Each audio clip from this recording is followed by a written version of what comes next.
सहयोगी अपने ही बैंकों की हिस्सेदारी क्यों बेच रही है मोदी सरकार। और आखिर में बात नेपाल के पीएम ओली की, जिन्होंने अपना ही फैसला पलट दिया है। लेकिन तमाम बड़ी खबरों से पहले एक नजर सुर्खियों पर। देश में शुरू होगा हेल्थ आईडी सिस्टम, मरीज से लेकर डॉक्टर तक बनवा सकेंगे अपनी डिजिटल आईडी। पीएम मोदी जल्द कर सकते हैं इसकी शुरुआत।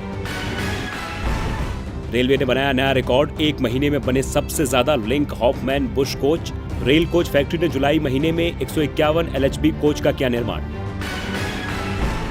असम में बढ़ाया गया रियायतों का दायरा, सरकार ने जारी किए दिशा निर्देश। राज्य में आज से खुले मॉल्स और जिम। बीसीसीआई ने जारी की गाइडलाइंस, 100 पेज का एसओपी किया जारी। ट्रेनिंग से पहले खिलाड़ियों को साइन करना होगा सहमति पत्र। 60 साल से ज्यादा उम्र के कोच ट्रेनिंग में नहीं हो पाएंगे शामिल। हफ्ते के पहले कारोबारी दिन गिरावट के साथ बंद हुआ शेयर बाजार। सेंसेक्स 667 अंक नीचे 36,940 पर हुआ बंद। वहीं निफ्टी 174 अंकों की गिरावट के साथ 10,900 के स्तर पर हुआ बंद। बरसों का इंतजार है, भव्य तैयारियां हैं, हर किसी के जुबां पर केवल राम का नाम है। इस वक्त केवल सभी का ध्यान राम मंदिर निर्माण के लिए 5 अगस्त को होने वाले भूमि पूजन पर टिका हुआ है। सबसे ज्यादा उत्साह बीजेपी में है। इसीलिए तो प्रधानमंत्री मोदी भी स्वास्थ्य मुसीबत के बावजूद अयोध्या जाने वाले हैं और राम मंदिर निर्माण के लिए भूमि पूजन कर अपना नाम इतिहास में दर्ज कराने वाले हैं। पीएम मोदी ही चांदी की ईंट से नींव रखेंगे।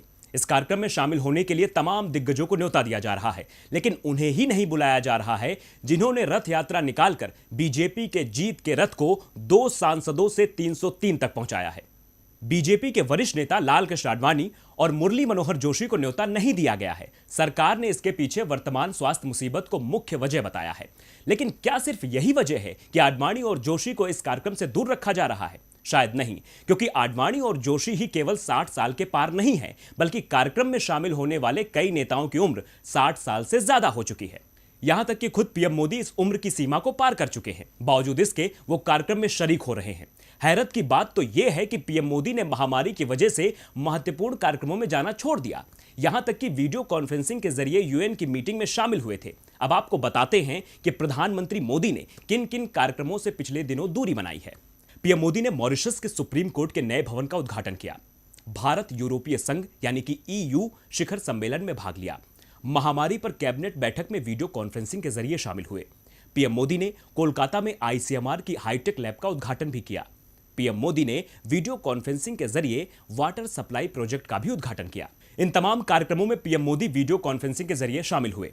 अब सवाल उठता है कि यह कार्यक्रम वीडियो कॉन्फ्रेंसिंग के जरिए हो सकते हैं, तो फिर राम मंदिर का भूमि पूजन क्यों नहीं हो सकता? इसी मुद्दे पर ज्यादा बातचीत के लिए हमारे साथ स्टूडियो में मौजूद है राजीव जी। बहुत बहुत स्वागत है राजीव जी आपका। धन्यवाद आदित्य। तो राजीव जी, राम मंदिर शिलान्यास को लेकर मोदी सरकार जिस तरह से उत्साहित नजर आ रही है, वो उत्साह भाजपा के वरिष्ठ नेताओं में नजर ही नहीं आ रहा है।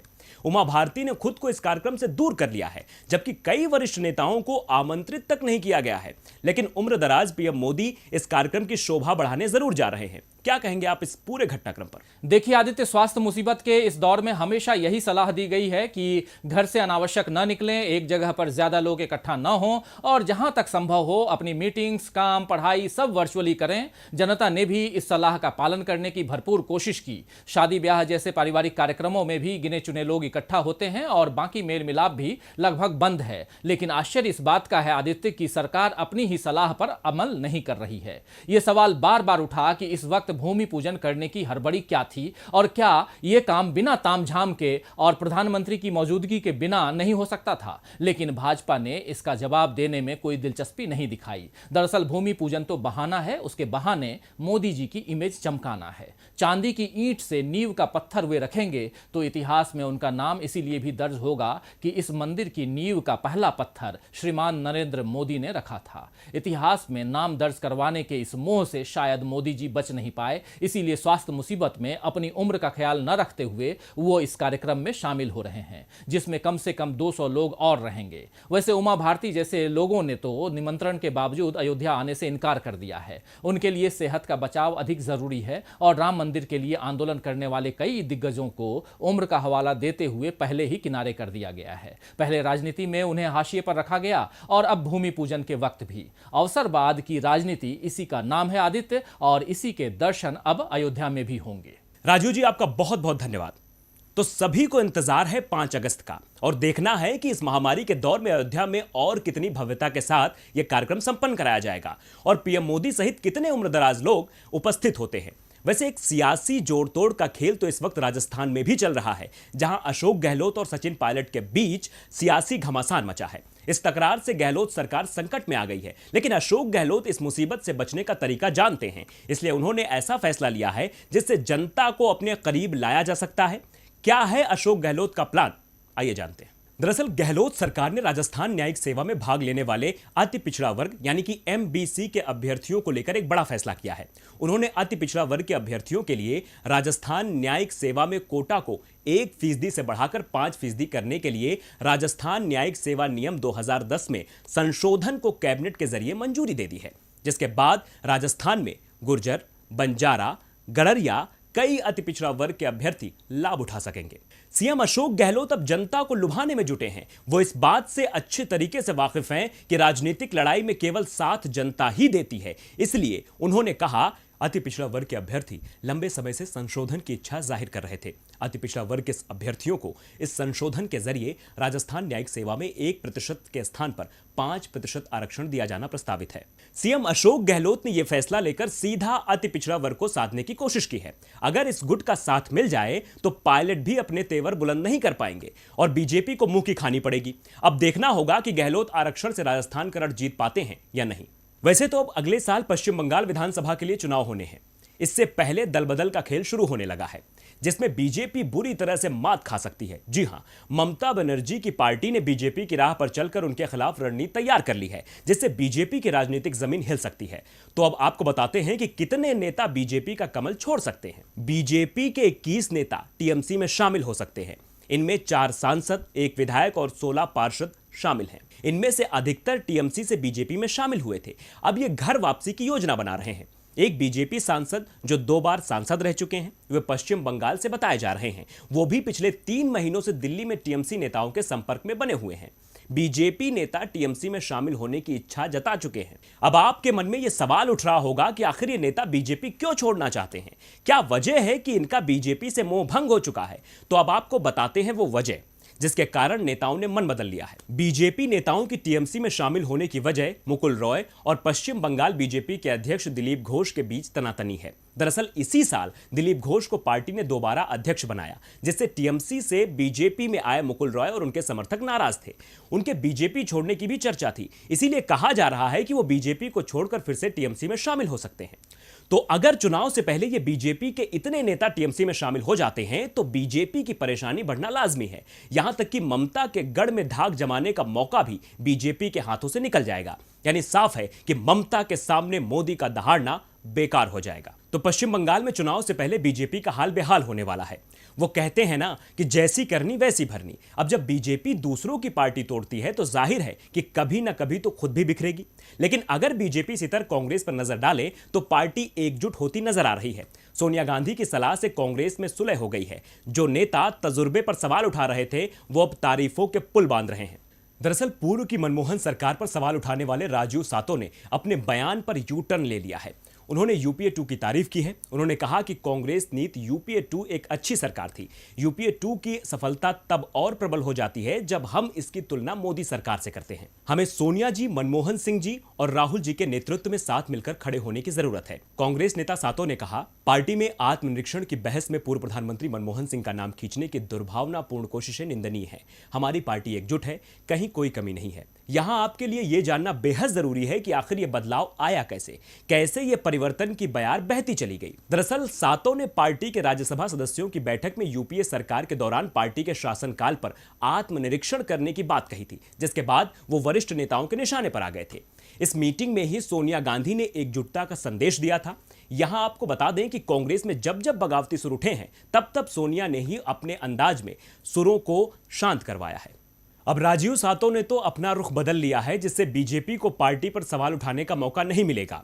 लेकिन विपक्ष तो सरकार के खिलाफ जमकर बोल ही रहा है। इसकी वजह नई शिक्षा नीति है। तमिलनाडु के मुख्यमंत्री पलानीस्वामी ने नई राष्ट्रीय शिक्षा नीति को दर्दनाक और दुखदायी बताया है।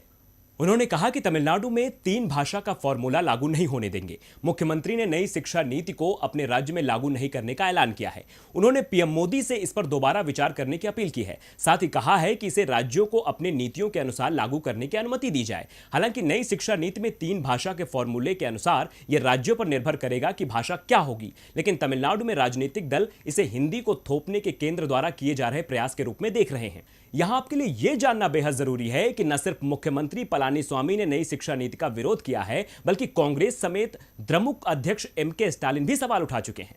उन्होंने आरोप लगाया है कि अगर यह नीति लागू की गई तो 1 दशक में शिक्षा सिर्फ कुछ लोगों तक सिमट कर रह जाएगी। सत्तारूढ़ अन्ना द्रमुक को भी इसका विरोध करना चाहिए। अब सत्तारूढ़ पार्टी ने भी इसके खिलाफ आवाज उठा दी है, जिससे साफ जाहिर है कि सरकार ने शिक्षा नीति में बदलाव के स्तर को सुधारने के लिए नहीं, बल्कि सियासत को बढ़ावा देने के लिए किया है। अब देखना होगा कि इस विरोध के बाद सरकार अपने कदम पीछे खींचती है या नहीं। वैसे इस वक्त सरकार ने अपनी जिम्मेदारियों से कदम जरूर पीछे खींच लिए हैं। केंद्र की मोदी सरकार अगले 1 साल में देश के 6 बड़े बैंकों में अपनी हिस्सेदारी को 51% तक लाने की तैयारी में है। एक अंग्रेजी अखबार की खबर के मुताबिक भारतीय state bank, Punjab national bank, bank of Baroda, Canara bank, union bank और बैंक ऑफ इंडिया को इसके लिए चुना गया है। इससे पहले जुलाई में एक रिपोर्ट में दावा किया गया था कि सरकार 6 बैंकों के निजीकरण की तैयारी में है। इनमें bank of India, central bank of India, Indian overseas bank, UCO bank, bank of Maharashtra और पंजाब एंड सिंध बैंक शामिल हैं। आपके मन में सवाल उठ रहा होगा कि आखिर सरकार यह कदम क्यों उठा रही है? इससे जनता का कितना फायदा होगा? क्या इसकी वजह कुछ और भी है? तो हम आपको अपने विश्लेषण में बताते हैं कि सरकार हिस्सेदारी छोड़कर अपनी जिम्मेदारी से मुक्त होना चाहती है। दरअसल विनिवेश की प्रक्रिया को तेजी से अंजाम देने में जुटी मोदी सरकार का यह अहम कदम हो सकता है। 6 बैंकों में अपनी हिस्सेदारी कम करने से केंद्र सरकार को 43,000 करोड़ रुपए की रकम मिल सकती है। प्रस्ताव के मुताबिक इन बैंकों की बड़ी हिस्सेदारी सरकार बेचने की तैयारी में है। ऐसा करने पर यह बैंक निजी हाथों में चले जाएंगे। रिपोर्ट के मुताबिक मोदी सरकार देश में सिर्फ 4 या 5 सरकारी बैंक बनाए रखने के मूड में है। हालांकि इन रिपोर्ट्स को लेकर केंद्र सरकार की ओर से कोई आधिकारिक टिप्पणी नहीं की गई है, लेकिन सूत्रों के हिसाब से साफ है कि अपना खजाना भरने के लिए सरकार बैंकों को बहाना बना रही है। इस बुलेटिन में अब भारत की राजनीति और अर्थव्यवस्था से जुड़ी सारी बातें हो गई, लेकिन अब आखिर में बात हम करेंगे भारत के पड़ोसी देश नेपाल की, जो पिछले काफी वक्त से हमें आग दिखा रहा है, लेकिन अब उसके तेवर नरम पड़ते नजर आ रहे हैं।